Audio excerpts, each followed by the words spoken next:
तो गाइस कैसे हैं आप सब लोग। रीइंकार्नेशंस के एपिसोड 81 के साथ हाजिर हो। तो लास्ट एपिसोड के एंड पे हमने देखा था हमारे जुंजियो याओ जी के ऊपर अटैक होता है। तो उसी वक्त वहाँ पर सीनियर सिस्टर डोंगफेंग फीयू पहुंच जाती है और अपने पावर्स को यूज करते हुए उसके अटैक को ब्लॉक कर लेती है। ये देखकर मास्टर जैंटियान बहुत ज्यादा हैरान होते हैं क्योंकि वो उसकी पावर्स को देख रहे होते हैं और उसकी पावर्स को देखने के बाद उन्हें पता चलता है कि ये अपनी एम्परर राम के 4th लेवल तक पहुंच चुकी है, यानी कि जैंटियान से भी एक लेवल ज्यादा पावरफुल हो चुकी है। इसके साथ ही फर्स्ट पैलेस मास्टर उसके ऊपर अटैक कर देती है। वो अपनी आइस पावर्स को यूज करते हुए उसके ऊपर अटैक करती है, जबकि मास्टर जैंटियान भी सामने से अपने हाथ को सामने की तरफ करती है और कहते हैं मास्टर जैंटियान उसे कहते हैं डोंगफेंग फीयू, क्या तुम वाकई में इस बारे में श्योर हो कि तुम हमारे साथ पंगा लेना चाहती हो? फायर ब्लेजिंग हॉल एक बहुत ही हाई क्लास का सेक्टर है, अगर तुम हमारे साथ पंगा लोगी तो फिर तुम्हारे सेक्टर को रौंद दिया जाएगा। लेकिन मास्टर फीयू उसकी बात सुने बगैर उसके ऊपर अटैक कर देती है, जबकि मास्टर जैंटियान भी अपने हाथ को सामने की तरफ करते हुए अपनी स्पेशल पाम टेक्निक को यूज करते हैं, उसके अटैक को ब्लॉक कर लेते हैं। साथ ही मास्टर डोंगफेंग फीयू अपने पास से आइस का बना हुआ एक बड़ा सा बाला निकालती है और इस बाले के साथ वो बड़ी पावर के साथ उसे सामने की तरफ फेंक देती है। उस बाले को मास्टर ध्यान के ऊपर फेंकती है तो मास्टर ध्यान बहुत ज्यादा घबरा जाता है, चिल्लाकर कहता है ऐसा नहीं हो सकता है, इसकी पावर्स बहुत ज्यादा बढ़ चुकी है। उसके पास जो उसकी पाम वाली टेक्निक होती है, उसका जो एनर्जी फायर से बना हुआ जो बड़ा सा मॉन्स्टर होता है वो तबाह हो जाता है और उसके सेंटर से बाला आगे की तरफ बढ़ता है, जाकर सीधा उसे लगने लगता है। वो बाला उसे लगने लगता है, उसी वक्त मास्टर फीयू ये देखकर हैरान हो जाती है कि बाला वहाँ पर सीधा गुजर गया और वहाँ पर मास्टर ध्यान है ही नहीं। इस बात से वो सोच रही होती है मुझे लगता है कि ये काम शैन सुई का है, क्योंकि शैन सुई जो कि एम्परर सेक्टर से है वो ये काम कर सकती है, क्योंकि उसके पास ऐसी स्पेशल टेक्निक्स हैं जिनकी मदद से वो इतनी तेजी के साथ टेलीपोर्ट कर सकती है। लगता है कि शैन सुई वो भी 4th लेवल तक पहुंच चुकी है। तो नेक्स्ट सीन हमें दूसरी तरफ का दिखाते हैं, जहाँ पर मास्टर जैंटियान नीचे गिरे होते हैं, उनके मुंह से ब्लड निकल रहा होता है। तो शैन सुई से कहती है कि वो पहले से ज्यादा स्ट्रॉन्ग हो चुकी है और तुम बुरी तरह से जख्मी हो। डोंगफेंग फीयू के बारे में कभी कहा जाता था कि वो आउटर गैलेक्सी में सबसे ज्यादा पावरफुल औरत है, और अब जहाँ पर मैंने ये बात देख भी ली, उसने तुम्हें बड़ी आसानी से हरा दिया। मास्टर जैंटियानो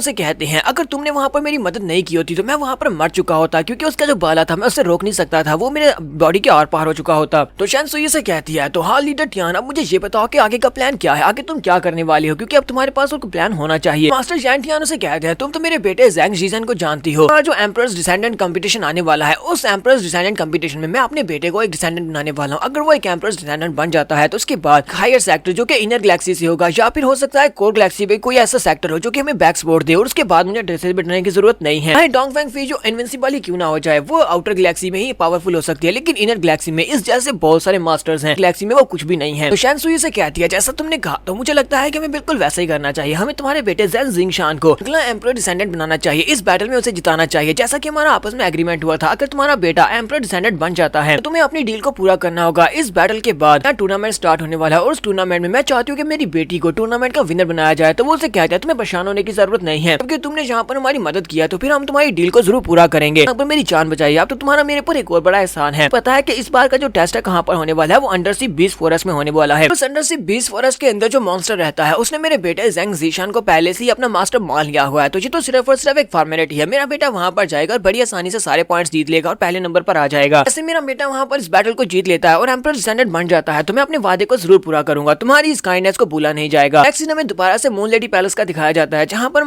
डोंगफेंग फीयू अपनी चेयर के ऊपर आकर बैठ जाती है, बाकी के सभी लोग भी उसके पास ही होते हैं। दोनों जूनियर सिस्टर्स उसे कहती हैं सीनियर सिस्टर तुम्हें बहुत ज्यादा बधाई हो, तुम दोबारा से ठीक हो गई हो। साथ ही वो हमारे लिंजी और साथ में वाइन गार्ड उन दोनों के भी थैंक यू बोल रहे हैं, क्योंकि उन दोनों की वजह से ये सब कुछ पॉसिबल हो पाया है। डोंगफेंग फीयू मिस जाओ जी से पूछती है, यानी वाइन गार्ड से पूछती है मुझे ये बताओ कि तुम्हारी इंजरीज कैसे हैं, क्योंकि तुम वहाँ पर अटैक की वजह से जख्मी हो गई थी। वाइन गार्ड से कहती है मैं बिल्कुल ठीक हूँ, बस थोड़ी छोटी मोटी चोटें थी वो ठीक हो चुकी हैं। डोंगफेंग फीयू से कहती है अच्छी बात है, ठीक है हम सभी को अकेला छोड़ दो। वो लिंजी से कहती है मास्टर लिन तुम्हें यहीं पर रुकना होगा, मुझे तुम्हारे साथ कुछ डिस्कस करना है, तुम यहीं पर रुको। लिंजी से कहता है हाँ क्यों नहीं, बाकी के सभी लोग वहाँ चले जाते हैं, जबकि हमारा लिंजी वहीं पर होता है। साथ ही डोंगफेंग फीयू अभी काफी ज्यादा कमजोर होती है, वो एक लंबा सांस लेती है। हमारे लिंजी से कहता है तुम अभी काफी ज्यादा वीक हो, सभी के सामने अपने आप को फोर्सफुली बेहतर दिखाने की कोशिश कर रही हो, लेकिन अंदर से मुझे तो पता है कि तुम काफी ज्यादा वीक हो, तुम्हें स्टेबल होने में काफी वक्त लगेगा। तो डोंगफेंग फीयू से कहती है मैं वहाँ पर अपनी फुल फोर्स को इसलिए यूज कर रही थी कि मैं एक ही बार में ये सारा किस्सा खत्म करना चाहती थी, मैं मास्टर जैंटियान को मारना चाहती थी, अगर वो मर जाता तो ये सारा मसला हल हो जाता। लेकिन अफसोस की बात तो यह है कि शैन सुई एक दूसरे सेक्टर की लीडर उसे उठाकर ले गई, उसे वहाँ से डिसअपियर कर दिया, जिसकी वजह से मैं उसे मार नहीं पाई। तो मास्टर डोंगफेंग फीयू कहती है आज से पहले ऐसा कभी भी नहीं हुआ, ये दोनों ही हाई लेवल के सेक्टर्स हैं, एम्परर गेट और फायर ब्लेजिंग सेक्टर, ये दोनों आपस में कोलैबोरेट कैसे कर रहे हैं, मुझे इस बात की समझ नहीं आ रही। लगता है कि इन दोनों ने यहाँ पर आपस में कोई बहुत बड़ी डील की होगी जिससे दोनों को यहाँ पर फायदा होने वाला है। लिंजी से कहता है हाँ मुझे पता है कि इन दोनों ने आपस में बहुत बड़ी डील की हुई है, क्योंकि बहुत ही जल्दी यहाँ पर एम्परर्स डिसेंडेंट कंपटीशन स्टार्ट होने वाला है। उस बैटल में लोग यहाँ पर मिलकर किसी एक को जिताने वाले हैं। तो डोंगफेंग फीयू से कहती है लेकिन इस कंपटीशन में सिर्फ और सिर्फ एक ही विनर हो सकता है, तो फिर इन लोगों को यहाँ पर आपस में बाइंड करके यानी आपस में कोलैबोरेशन करने से क्या फायदा होगा, दोनों में से सिर्फ और सिर्फ एक ही फैमिली का बच्चा विनर बन सकता है। तुम्हारे लिंजी से कहता है इन लोगों ने पास में एक दूसरे के साथ कोलैबोरेट इसीलिए नहीं किया क्योंकि पास में इन लोगों के पास और कोई चांस ही नहीं था, ये आपस में कोलैबोरेट नहीं कर सकते थे, क्योंकि क्योंकि ये सभी लोग पावरफुल थे। लेकिन इस बार बैटल में सिर्फ और सिर्फ एक ही विक्टोरियस हो सकता है, जो कि सिर्फ और सिर्फ ज़ेंग जिंगशान हो सकता है। इसी वजह से एम्परर सेक्टर के लोगों ने इनके साथ कोलैबोरेट किया, वो इनका साथ दे रहे हैं। लगता है कि फ्यूचर में इनको इससे काफी ज्यादा फायदा हो जाए। डोंगफेंग फीजू से कहती है, मिस्टर लिन, तुम्हारी बातें सुनकर तो ऐसे ही लगता है कि जैसे कि तुम भी इस एम्परर डिसेंडेंट कंपटीशन में हिस्सा लेने वाले हो। तुम्हारे लिंजी से कहता है, हाँ ये बात वाकई में सच है कि मैं भी इस कंपटीशन में हिस्सा लेने वाला हूँ। लिंजी से कहता है, हाँ ये बात वाकई में सच है कि मैं इस कंपटीशन में हिस्सा लेने वाला हूँ, लेकिन मेरे पास कोई भी सेक्टर नहीं है क्योंकि मैंने अभी तक अपना सेक्टर स्टार्ट नहीं किया। और लेकिन मेरे पास पहले से एक इन्विटेशन है, मेरे पास 9 ग्लोरियस सील ड्रैगन्स की तरफ से एक इन्विटेशन है। वो लोग चाहते हैं कि मैं उनकी तरफ से इस कंपटीशन में हिस्सा लूं। लिंजी से कहता है, पैलेस मास्टर तुम्हें रेस्ट करना होगी, मैं फिलहाल के लिए यहाँ से जा रहा हूँ। हमारा लिंजी वहाँ से बाय की तरफ चल पड़ता है। तो पैलेस मास्टर से कहती है, अगर तुम इस कंपटीशन में अकेले जाते हो तो मुझे लगता है कि तुम एक बहुत बड़े डिसएडवांटेज पर रहोगे। वहाँ पर काफी ज्यादा पावरफुल लोग आने वाले हैं, क्यों ना मैं जाओ राव को तुम्हारे साथ भेज दूं, वो तुम्हारा साथ देगी। लिंजी से कहता है, नहीं तुम्हें उसे मेरे साथ भेजने की जरूरत नहीं है, मुझे जाओ राव की जरूरत नहीं है, मुझे किसी ऐसे की जरूरत है कि मेरे काम आ सके। और मुझे लगता है कि मुझे शैन जैनरैन की जरूरत है, उसे मेरे साथ भेज दो। मैं उम्मीद करता हूँ कि तुम मेरी याओ जी को अपने पास रखोगी जब तक मैं इस कंपटीशन को जीत कर वापस नहीं आता। मैं चाहता हूँ कि तुम उसे अपनी स्टूडेंट बना लो और उसे सिखाओ और उसे एम्परर लेवल तक अपडेट करो। उसे कहती है, ठीक है मैं तुम्हारी शर्त मानने को तैयार हूँ। नेक्स्ट सीन हमें फर्स्ट पैलेस का दिखाया जाता है। फर्स्ट पैलेस में जहाँ पर याओ जी जैनरैन को कॉल कर रही होती है, यानी कि उसको डांट रही होती है। वो उसे कहती है, तुमने ऐसा कैसे किया, तुम्हारी हिम्मत कैसे हुई जैनरैन, तुमने हमारे सेक्टर को धोखा दिया है। इस सेक्टर ने तुम्हें रहने के लिए जगह दी, तुम्हारे लिए कितना कुछ किया, लेकिन फिर भी तुमने जहाँ पर हमारे सेक्टर को धोखा क्यों दिया। जैनरैन बेचारी उनके सामने झुकी होती है और उनसे माफी मांग रही होती है। तो मास्टर याओ जी उसे कहती है, क्या लगता है कि मैं जहाँ पर तुम्हारी बात के ऊपर भरोसा कर लूंगी। मास्टर टियान को इस बारे में कैसे पता चला था कि मास्टर लिन जहाँ पर मास्टर लिन ने उन दोनों को जख्मी किया था, उनके बेटों को, उनके डिसाइपल्स को उसने जख्मी किया था और उसके बाद मैंने उन दोनों की जान ली थी। ये बात सिर्फ और सिर्फ तुम्हारे अलावा कोई भी नहीं बता सकता, क्योंकि बाकी के सभी लोगों को तो हमने मार दिया था। ये बात तुम्ही ने उसको बताई थी। जब यहाँ पर इस बात को एक्सेप्ट कर लो, वरना तुम्हें अच्छी तरह से पता है कि मैं यहाँ पर कौन कौन से टॉर्चर्स के तरीकों को यूज कर सकती हूँ। अगर मैंने यहाँ पर एक्सट्रीम मेथड्स को यूज किया तो फिर तुम टिक नहीं पाओगी, तुम जल्दी से बता दोगी। वहाँ पर मगरमच्छ के आंसू बहाते हुए रोना शुरू कर देती है और कहती है, मास्टर प्लीज आप मेरे पर गुस्सा उतार सकती हैं, प्लीज मास्टर मेरी बात का भरोसा करिए, मैंने ऐसा बिल्कुल भी नहीं किया, मैंने सेक्टर के साथ गद्दारी नहीं की, मैंने उनको नहीं बताया। जाकर लिंजी वहाँ पर पहुंच जाता है और कहता है, इसको जाने दो, इसने नहीं बताया, ये कोई गद्दार नहीं है। याओ जी हमारे लिंजी से कहती है, मास्टर लिन क्या आपको इस लड़की पर भरोसा है। जैनरैन भी हमारे लिंजी की तरफ देखती है और उसे कहती है, मास्टर आपका बहुत बहुत शुक्रिया जहाँ पर मेरी साइड लेने पर। लिंजी वहाँ पर आता है और उसे कहता है, मैं इस लड़की के ऊपर शक करने की जरूरत नहीं है। हान बिन और उसके साथ उसका भाई टैंग जैंग, उन दोनों ने मरने से पहले अपने पास एक सीक्रेट मैसेज भेजा था। वो मैसेज मास्टर टियान जैन के लिए था। उन्होंने उस मैसेज में वो सारी बातें बताई थी, वो सारा कुछ जो कि यहाँ पर मैं भी मौजूद हूँ, ये सब कुछ जो कुछ भी यहाँ पर हुआ था। जैसे मास्टर टियान जैन जल्दी से वहाँ पर अटैक करने के लिए चले आए थे। इस लड़की का इस सब से कोई भी ताल्लुक नहीं है। मास्टर याओ जी से कहती है, ठीक है मास्टर लिन आपने कहा तो मैं मान लेता हूँ। जैनरैन से कहती है, ठीक है जैनरैन तुम उठकर खड़ी हो जाती हो। तो वो उठकर खड़ी हो जाती है। तुम्हारे लिंजो से कहता है, यहाँ पर तुम्हें एक और बात बताने वाला हूँ, बहुत ही जल्दी एम्परर्स डिसेंडेंट बैटल स्टार्ट होने वाली है। मेरी तुम्हारी पैलेस मास्टर के साथ बातचीत हो चुकी है और उन्होंने मुझे परमिशन दे दी है, मैं शैन जैनरैन को अपने साथ लेकर इस डिसेंडेंट बैटल में जा सकता हूँ। तो याओ जी उसे कहती है, अगर मेरी सिस ने यहाँ पर इजाजत दे दी है तो फिर मैं कौन होती हूँ जहाँ पर इसको रोकने वाली। ठीक है तुम मेरे डिसाइपल को अपने साथ लेकर जा सकते हो, तुम इसके साथ जो करना चाहो वो कर सकते हो। लिंजो जैनरैन से कहता है, जैनरैन मेरे पीछे आओ। उसे कहती है, ठीक है मास्टर मैं आपके साथ ही आ रही हूँ। वो उसके पीछे पीछे चलना स्टार्ट कर देती है। मैं चलते हुए जैनरैन हमारे लिंजो से कहती है, मास्टर क्या आपको वाकई में लगता है कि मैंने अपने सेक्टर को धोखा नहीं दिया, क्या आपको वाकई मेरे पर यकीन है। लिंजो से कहता है, तुम्हें किसने कह दिया कि मुझे तुम्हारे पर यकीन है, मुझे तुम्हारे पर एक जरा सा भी भरोसा नहीं है। तुमसे कुछ चाहिए इसीलिए मैं तुम्हें अपने साथ लेकर आया हूँ, तुम मुझे फॉलो करो और मैं तुम्हें बताता हूँ कि तुम्हें मेरे लिए क्या करना होगा। लिंजो से लेकर अपने रूम के अंदर आ जाता है जहाँ पर वो उसके लिए वाइन डालती है और उसे कहती है, मास्टर वाइन पिए। लिंजो से कहता है, मैंने सुना है कि तुम ब्लेजिंग फायर हाल के उस लड़के के साथ शादी करना चाहती थी ताकि तुम अपने ताल्लुकात ऊपर लेकर जा सको, तुम अपना स्टेटस बढ़ा सको, उनकी सपोर्ट की जरूरत है। क्या ये बात सच है? अफसोस की बात तो यह है कि तुमने गलत बंदे को चूज किया था, गलत साइड के ऊपर चली गई, इसी वजह से तुम्हारे साथ ये सब कुछ हुआ है। जैनरैन जहाँ पर हमारे लिंजी को खुश करने की कोशिश कर रही होती है, वो उसे कहती है, मास्टर प्लीज मुझे माफ कर दे, मुझसे गलती होगी, मैंने उस बंदे को पहचानने में गलती कर दी। आप मुझसे ये तो नहीं कह रहे कि मैंने वहाँ पर गलत फैसला किया था और अब मैं यहाँ पर सही फैसला कर सकती हूँ, यानी कि मैं आपको चूज कर सकती हूँ। साथ ही वो उसके कंधे के ऊपर हाथ रखती है और उसे कहती है, मास्टर अगर मैं आपको सच बताऊं तो आउटर गैलेक्सी में मैं अपने आप को बहुत ज्यादा इनसिक्योर महसूस करती हूँ। यहाँ पर किसी ऐसे को ढूंढना चाहती हूँ जो कि मुझे सपोर्ट कर सके, जो मेरे साथ रहे। ये मेरे लिए एक बहुत बड़ी ऑनर की बात होगी और बहुत ही बड़ी सपोर्ट होगी कि अगर आप यहाँ पर मुझे अपना साथी बना लें, मुझे अपना फेवर देते हैं, आप मेरे साथ रहें। तो साथ ही याओ जी वहाँ पर पहुंच जाती है। वाइन गाड़ी से देखकर बहुत ज्यादा हैरान होती है और कहती है, तुम दोनों यहाँ पर क्या कर रहे हो। साथ ही उनसे कहती है, प्लीज मुझे माफ करना अगर मैंने तुम दोनों को यहाँ पर इंटरप्ट कर दिया हो। जैनरैन चलाकर उसे कहती है, मास्टर प्लीज ऐसा कुछ भी नहीं है, आप यहाँ पर जो कुछ भी समझ रही है वैसा कुछ भी नहीं है, मैं तो बस कंधे दबा रही थी। याओ जी वहाँ से चली जाती है। याओ जी के चले जाने के बाद